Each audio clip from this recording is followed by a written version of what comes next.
Hello everybody, so today I will talk about calculus. The topic today is about integration. So now I will show you how to answer.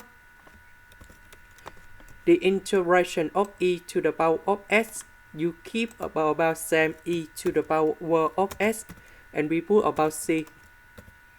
About this one, we have the formula in here. The integration of s to the power of n ds, you got about s to the power of n plus 1 over n plus 1 and we put about c.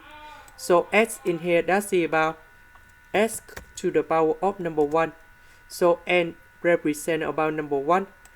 So if we do this integration, you got about s squared over 2. The integration of cosine s, you got about sine s and we put about c. Number 6 divided by 2, you got about 3.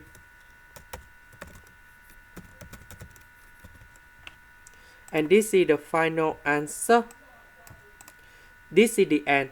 Thank you for watching.